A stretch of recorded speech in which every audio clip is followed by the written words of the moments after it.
بسم اللہ الرحمن الرحیم۔ آج میں آپ کو فرعون اور فرعونیوں پر جو اللہ تبارک و تعالیٰ نے عذاب نازل فرمائے اس کے متعلق عرض کروں گا کہ ودامہ اللہ تبارک و تعالیٰ نے ان پر خون کا عذاب بھیجا۔ ودامہ اس کے بعد اللہ تعالیٰ نے خون کا عذاب بھیجا۔ ایک قبطی اور ایک اسرائیلی مل کر اکٹھے پانی پینے جاتے تو قبطی کے لیے وہ پانی خون بن جاتا، جبکہ اسرائیل کے لیے وہ پانی ہی ہوتا۔ تمام کنووں کا پانی، نہروں کا پانی، چشموں کا پانی، دریائے نیل کا پانی، ہر پانی خون بن گیا۔ یہ قبطیوں پر، فرعونیوں پر عذاب تھا۔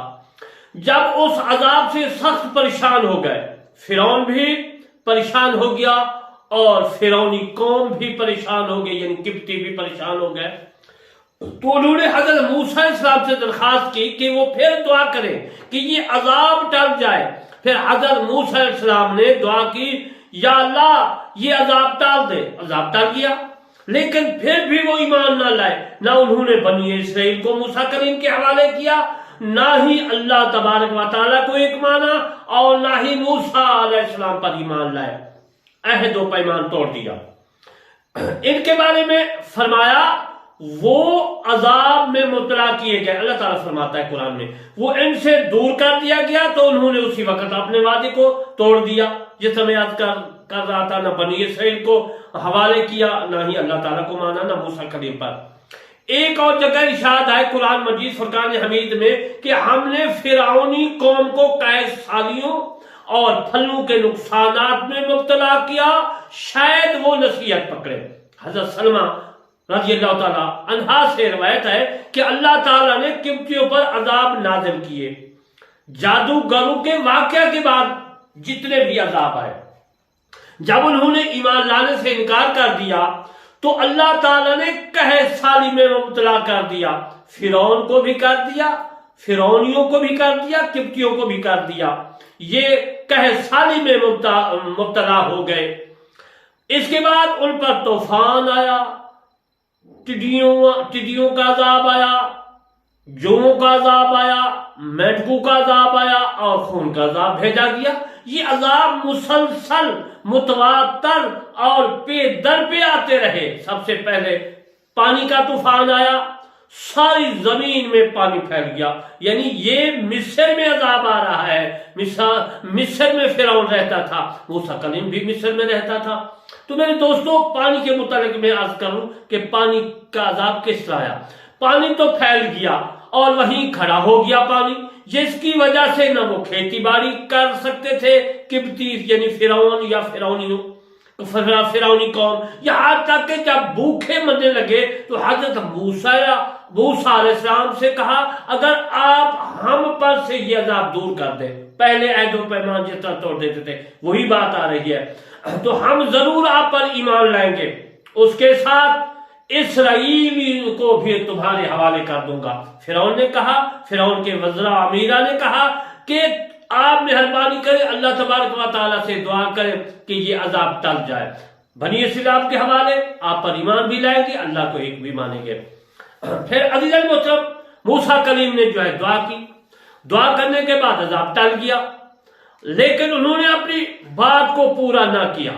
اس کے بعد اللہ تعالیٰ نے پھر ٹڈیوں کا عذاب بھیجا، جنہوں نے کے درختوں کے جہاں تک کہ لوہے کے دروازوں کو بھی کھانا شروع کر دیا۔ ان کے گھروں اور رہائش گاہوں میں داخل ہو گئی ٹڈیاں، اور پھر انہوں نے پہلے کی طرح درخواست کی کہ اے موسیٰ علیہ السلام مہربانی فرماؤ، اللہ سے دعا فرماؤ کہ عذاب دور ہو جائے۔ پھر عذاب دور ہو گیا، عذاب نازل کیا گیا۔ پھر موسیٰ کلیم کے فرمان کے مطابق، دعا کے مطابق وہ چلا گیا۔ موسیٰ کو حکم دیا کہ فلاں اناج کے ڈھیر پر اپنا عصا مارو۔ حضرت موسیٰ علیہ السلام کا جو عصا مبارک تھا وہ عزیز المحترم اس طرح کا تھا کہ اس کے اوپر دو شاخیں تھی، ایک ادھر شاخ تھی، ایک ادھر، دوسری شاخ ادھر تھی۔ پھر موسیٰ کلیم جو تھا وہ میرے عزیز المحترم اس عصا کو پکڑتا تھا۔ جب عصا کو پکڑتا تو کیا ہوتا کہ میرے دوستو، وہ وہی آسا اسدہا بن جاتا، لیکن یہ وہ آسا تھا جو موسیٰ کلیم کے ہاتھ میں تھا، انہوں نے اناج پہ مارا تو وہ اناج جو تھا میرے دوستوں اس میں اتنی جوئیں، اتنی بیماریاں جوئیں نکلی کہ وہ تمام جگہ پر جو ہے وہ پھیل گئی۔ تو اجل محترم ان پر اتنا عذاب آیا جوں کا یہ، تو پھر انہوں نے بنی اسرائیل کو جو ہے حوالے موسیٰ کلیم کے نہیں کیا، اور اس لیے نہیں کیا کہ وہ فرعون کے کہنے پر چل رہے تھے۔ فرعون جس طرح کہتا وہ اسی طرح کرتے۔ اگر فرعون ان کو کہتا کہ اب ہم جو ہے عذاب میں مبتلا ہیں، تو جو موسیٰ کلیم کو کہو کہ مہربانی کرے ہمارے جو ہے اوپر رحم کرے، اللہ تعالیٰ سے دعا کرے تاکہ ہم جو ہے اس مصیبت سے دور ہو جائے۔ موسیٰ کلیم دعا فرماتے، نبی تھا، کلیم تھا، تو میرے دوستو وہ عذاب جو ہے وہ ختم ہو جاتا۔ لیکن بنی اسرائیلی اس وقت تو عہد و پیمان کرتے اور بعد میں جو ہے وہ انکار ہو جاتے، نہیں مانتے تھے۔ جب حضرت موسیٰ علیہ السلام نے اپنا عصا مارا تو وہاں سے جوں کا جم گھٹا کا نکلا، اتنا یہاں تک کہ قبطیوں کے گھروں اور خانوں میں داخل ہو گئی، اور ان کی ذمہ دار سکون، ان کا جو تھا جینا ذمہ داروں کا اور سکون تھا، چھین لیا انہوں نے۔ جب بہت پریشان ہوئے تو پہلے کی طرح موسیٰ علیہ السلام کی خدمت میں حاضر ہوئے، درخواست کی، تو حضرت موسیٰ علیہ السلام نے جو ہے دعا کی، عذاب ہٹ گیا، چلا گیا، عذاب ٹل گیا۔ تو پھر انکاری ہو گئے، انہوں نے کہا کہ نہ ہم موسیٰ کلیم کو بنی اسرائیل دیتے ہیں، نہ موسیٰ کلیم پر ایمان لاتے ہیں، نہ ہی ہم اللہ تعالیٰ کو ایک مانتے ہیں۔ اس کے بعد اللہ تعالیٰ نے مینڈکوں کا عذاب بھیجا۔ میں پہلے بھی عرض کرتا ہوں، یہ روایت عرض کر رہا ہوں۔ چنانچہ اس پر خون کا عذاب آیا اور سارے چشمے اور خون میں تبدیل ہو گئے۔ وہ جس کنویں سے یا دریا سے یا نہر سے پانی پینے لگتے تو وہ خون بن جاتا۔ محمد بن کعب سے مروی ہے کہ جب قبطیوں کو پیاس نے خوب ترسایا تو ایک قبطی عورت اسرائیلی عورت کے پاس آئی اور اسے کہا کہ مجھے اپنے گھڑے سے پانی پلاؤ۔ وہ عورت اس کے لیے پانی نکال کر لائی۔ جب قبطی عورت پانی پینے لگی تو میرے دوستو، جو قبطی نے پانی پیا تو اس کے پیالے میں، گلاس میں جو تھا وہ خون تھا، اور جو بنی اسرائیلی عورت پی رہی تھی وہ پانی تھا۔ قبطیوں پر خون کا یہ عذاب 7 دن تک رہا۔ جب تنگ آ گئے تو حضرت موسیٰ علیہ السلام سے کہنے لگے، عرض کی کہ اپنے رب سے دعا کرے کہ اگر عذاب دور کر دیا گیا تو ہم تجھ پر ایمان بھی لائیں گے اور بنی اسرائیل کو تمہارے حوالے بھی کر دیں گے اور اللہ کو ایک ہی مانیں گے، یعنی وہی عہد و پیمان پہ قائم ہو گئے۔ لیکن جب عذاب چلا گیا، خون ختم ہو گیا 7 دن کے بعد، پھر وہ مہینہ گزر گیا، تو عزیزان محترم پھر وہ کیا تھے؟ وہی پھر بدل گئے۔ نہ ہم بنی اسرائیل کو تمہارے حوالے کرتے ہیں، نہ اللہ کو مانتے ہیں، نہ موسیٰ کلیم کو مانتے ہیں۔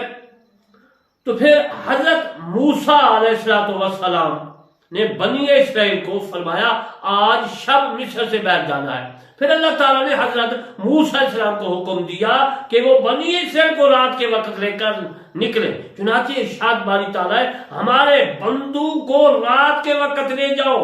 موسیٰ کلیم کو فرمایا گیا بے شک تمہارا پیچھا کیا جائے گا، فرعون اور فرعونی آپ کے پیچھے آئیں گے۔ حضرت موسیٰ علیہ السلام نے بنی اسرائیل کو وہاں سے نکلنے کا حکم دے دیا، یعنی رات کو حکم دیا کہ آپ نے رات کو ہی نکلنا ہے مصر سے، اور پھر جو ہے میں آپ کو راستہ بتاؤں گا، اس راستے سے جانا ہے۔ اس کا جو تھا یوشع بن نون جو تھا وہ ایک سپہ سالار بنا کر دیا، اور ان سے کہا کہ وہ قبطیوں سے ان کے زیورات عاریت کے طور پر لے لے۔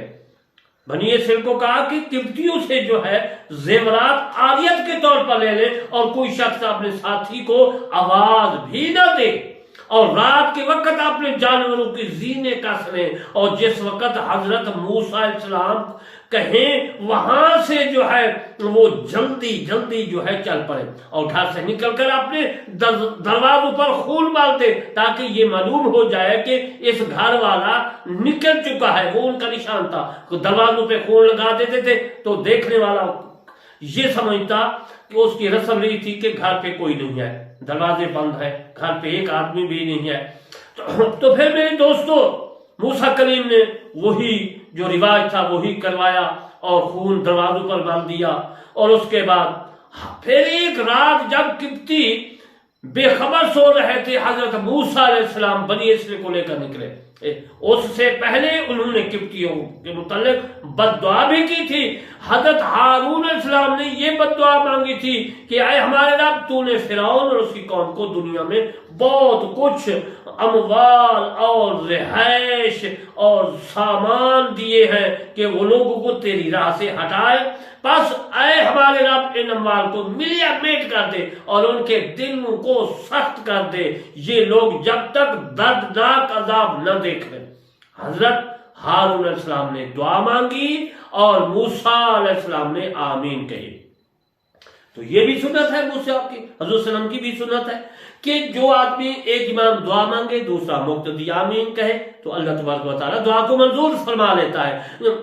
جب تک ایمان نہیں لائیں گے اللہ تعالیٰ نے فرمایا کہ دونوں کی دعا قبول کر لے گی، یعنی موسیٰ کلیم کی بھی اور ہارون علیہ السلام کی بھی.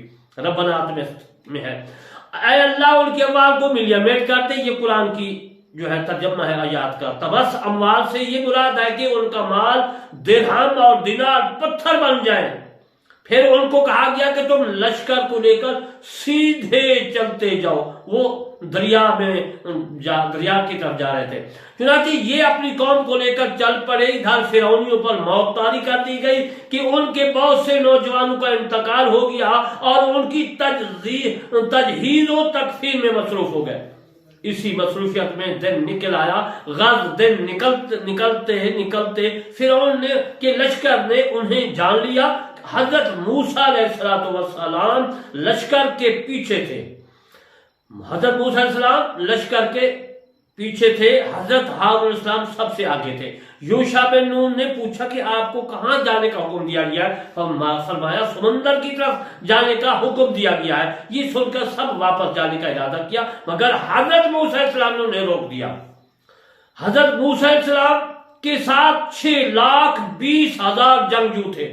ان میں چھوٹی عمر والے بھی تھے اور بڑی عمر والے بھی تھے.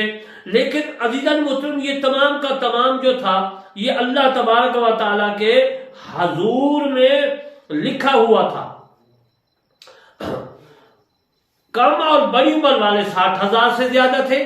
ان دونوں کے درمیان والے شمار نہیں کیے گئے تھے. پھر جب دونوں لشکر آمنے سامنے ہوئے اور بنی اسرائیل نے دیکھا کہ فرعون اور اس کا لشکر پیچھے آ چکا ہے تو کہنے لگے کہ ہم تو پکڑے گئے. اور حضرت موسیٰ علیہ السلام سے کہنے لگے آپ کے آنے سے پہلے بھی ہمیں تکلیفیں پہنچائی گئی. فرعون نے بہت تکلیفیں پہنچائی. ہماری لڑکیوں کو زندہ کرتے تھے، ہمارے لڑکوں کو قتل کر دیتے تھے اور تیرے آنے کے بعد بھی ہم کو تکلیف میں مبتلا کیا گیا ہے.